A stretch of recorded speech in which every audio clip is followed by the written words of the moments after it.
It's going to happen in the next 24 hours. Yom Kippur, the holiest day of the year, pretty much people are familiar with. We do it year after year. But I want to focus on something that's going to happen in about 48 hours. And that is the end of Yom Kippur. When we finish Tfilat Ne'ilah, if we all remember what we wait for is the blowing of the shofar that symbolizes the ending of the holiest day of the year of Yom Kippur. And I would like to discuss, why do we blow the shofar then? Why is the shofar the voice and the sound that we end Yom Kippur with? On Rosh Hashanah, we just completed a couple of days ago the blowing of 100 voices, 100 kolot on each day. On Rosh Hashanah, it's very simple. The Torah says in a clear way, Rosh Hashanah is Yom Teruah Yeh Lachem. It's a day of blowing the shofar, of the sound of Teruah, which the Gemara then indicates, is it a crying voice, or is it a mourning voice, and that's how we got to the Shvarim, to the Teruah. But in the end of the day, it's Yom Teruah Yeh Lachem. And we all know the component of blowing the shofar on Rosh Hashanah. We have Malchuyot, Zichronot, Shofarot, which the idea is we are declaring God as the King.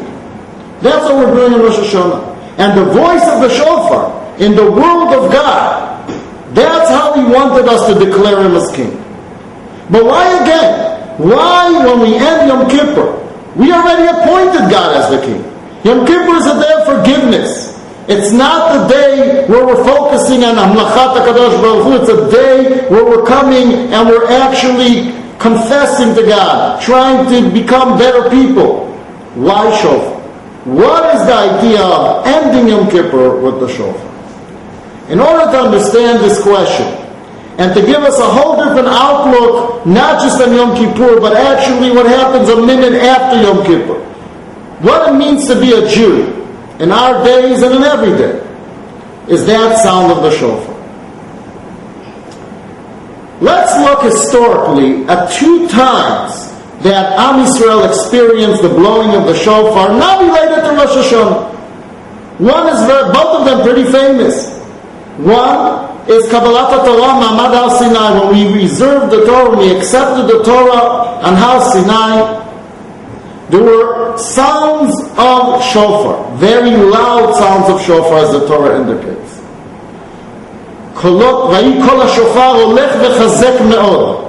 A very strong voice of shofar.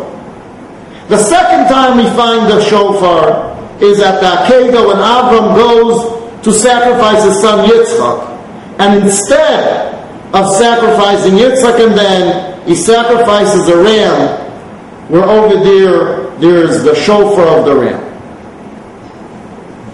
Let's analyze for a moment those blowings of the shofar. For source one that I indicated, of Kol HaShofar Alech V'Chazek, in the moment of Mount Sinai accepting the Torah, there's a fascinating Gmar in Masechet Shabbat in Daf Peichet Amud Aleph. And I would like to share with you the Gemara inside. The Gemara says as follows: Vayityatzvu betachtit hahar. And the Gemara learns from that, from the fact that we all stood on the bottom of the mountain. Amar Rav Avdimi bar Chama bar Chasa melamed, it teaches us, shekafa HaKadosh Baruch Hu alehem et hahar kegigi. HaKadosh Baruch Hu put that mountain on us, forced us with that mountain. HaKadosh Baruch Hu flipped over the mountain and put it on top of us like a pail. ואמר להם, אם אתם מקבלים התורה מוטב ואם לאו שם תהיה גבורתכם. God threatened us. Either we accept the Torah at that moment, or He's going to bury us under that mountain. And obviously you're all asking a question that Tosfot over here, look it up, and Daf Peichet is asking. Says Tosfot, I don't understand. There's a legend. We all live that legend. That Bnei Israel said, Na'aseh v'nishma. They accepted the Torah before even hearing what the Torah is all about, what the commands are all about. So how could the Gmar come and say, how could Rav Abdimi come and tell us that Bnei Israel were forced to the Torah? And says here Tosfot, a fascinating idea. Says Tosfot, ואף על פי שכבר הקדימו נעשה ונשמע, says Tosfot, the question we just asked, שמא יהיו חוזרים כשיראו האש הגדולה שיצא נשמתם. Says Tosfot, what we were afraid of, HaKadosh Baruch Hu was afraid, or what happened over there was actually that Bnei Israel wanted to go back on their commitment. They wanted to go back on their commitment because they saw the fire. They were feeling, we all know the Nebuch saying that the souls of Bnei Israel left them when they heard God speaking, and it all came back. They all were Chiyat HaMeitim, they were living again. Says Tosfot, Bnei Israel wanted to go back on their commitment. So HaKadosh Baruch Hu had to force us at Ma'amad al-Sinai to make sure that we continue that commitment. What is this idea? This idea is coming and saying that the gut feeling of us as Jews was, Na'aseh v'nishma, we're accepting the Torah before hearing what it is. That was our gut feeling. But then reality struck. And reality struck was that there's fire, there's challenges, there's hard times. And it's not so simple to keep to our commitment. And God had to intervene and come and say, you're going to have to do it by force in order to listen to our gut feeling, to the deep inner heart soul of us. Same thing happened in Akiva. Fascinating. HaKadosh Baruch Hu comes to Avram and says, stop, don't do it. He sends actually an angel. Avram looks back and says, no, I'm going to continue doing it. Why? We all know that the Akiva for Avram was a tremendous, as the Rishonim indicate, was a tremendous challenge in his faith.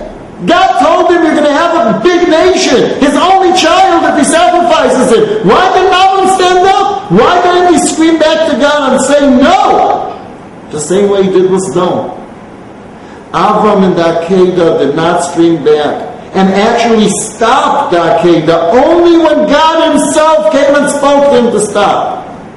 Because Avram wanted to show that his commitment is 100% even if there's actual challenges when you face reality.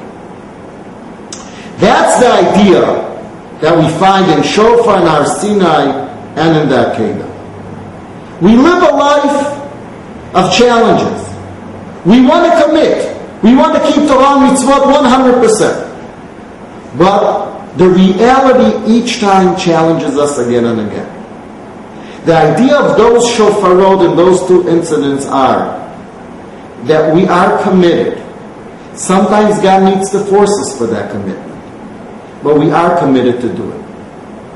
Yom Kippur, we end Yom Kippur about 30 hours of purity, where we're like angels. We say Baruch Shem Kavod Malchuto out loud, just like angels.